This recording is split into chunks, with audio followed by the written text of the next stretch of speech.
मोदी 3.0 या एनडीए सरकार का ये पहला बजट है और सहयोगियों का खास ध्यान इस बजट में रखा गया है।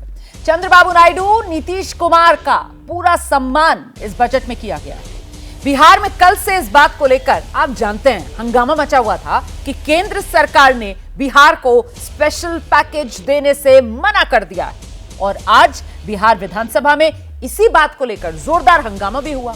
लेकिन जैसे ही वित्त मंत्री निर्मला सीतारमण ने अपना 7वां बजट भाषण पढ़ना शुरू किया, उसकी कुछ ही देर बाद पता यह चला कि बिहार और न सिर्फ बिहार बल्कि आंध्र प्रदेश, ये दोनों एनडीए के सहयोगी दलों वाले राज्य जिन पर बजट में खास ख्याल रखा गया है, विशेष ध्यान दिया गया है। इस बजट में बिहार के लिए 3 एक्सप्रेसवे और हाईवे प्रोजेक्ट्स का ऐलान किया गया, जिन पर 26,000 करोड़ रुपए खर्च होंगे।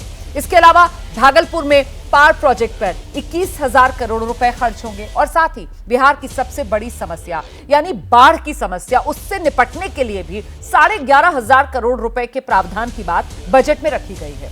और साथ ही एयरपोर्ट, मेडिकल कॉलेज और काशी विश्वनाथ कॉरिडोर की तर्ज पर ही बोधगया में मंदिर प्रोजेक्ट, नालंदा राजगीर के विकास की योजनाएं, इन तमाम बातों का जिक्र इस बजट में किया गया है। तो ये तो हुई बिहार के लिए बात। वहीं आंध्र प्रदेश के लिए कई योजनाओं का ऐलान किया गया।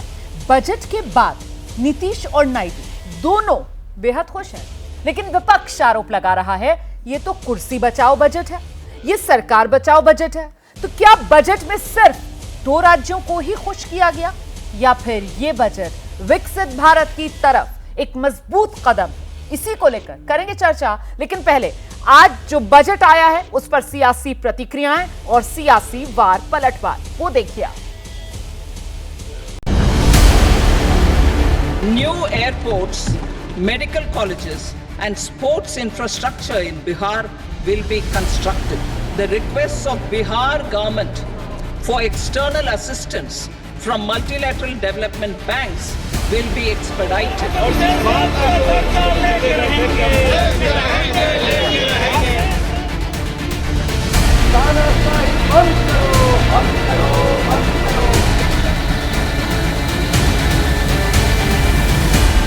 हम पूर्वी भारत में कई महत्वपूर्ण इंफ्रास्ट्रक्चर जैसे highway, water project, power project का निर्माण कर विकास को नई गति देंगे।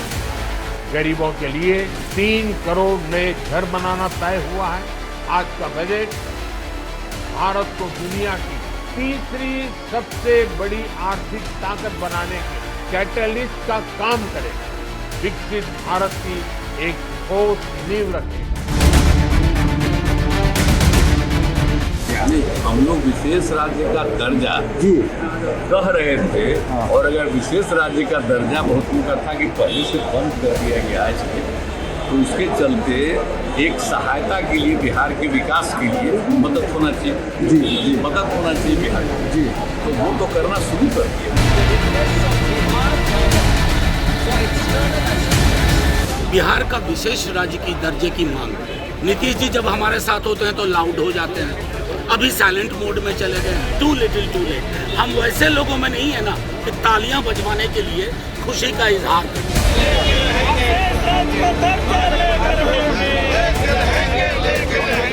बिहार को बेवकूफ़ बनाने वाला बजट है, कहने के लिए आम बजट है, लेकिन आम लोग इससे निराश हैं। बिहार के साथ फिर एक छलावा है, झुनझुना पकड़ा दिया गया। बहुत संतुष्ट हैं। बहुत खुशी की बात है कि आंध्रा की बात हुई है बजट में। मैं स्पेशल थैंक्स आंध्रा के 5 करोड़ लोगों के तहत नरेंद्र मोदी जी को करना चाहता हूँ।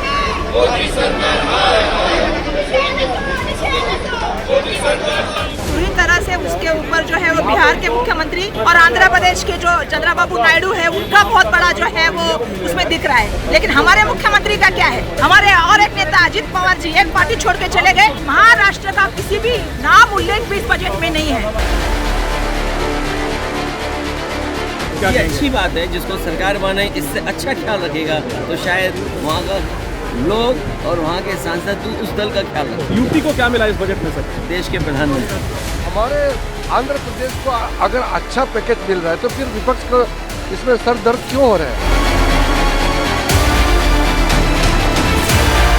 तो कुर्सी वाला बजट हो गया, वो बिहार के लिए किया, आंध्र प्रदेश के लिए किया, वो एनडीए पार्टनर के लिए किया। ये इंडिया का बजट नहीं है, देश का बजट नहीं।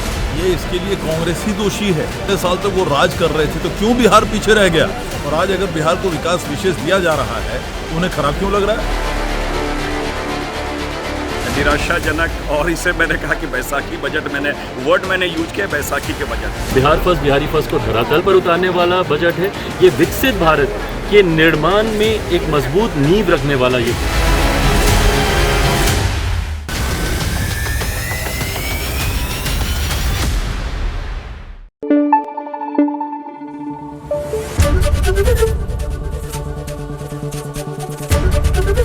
एबीपी न्यूज आपको रखे आगे।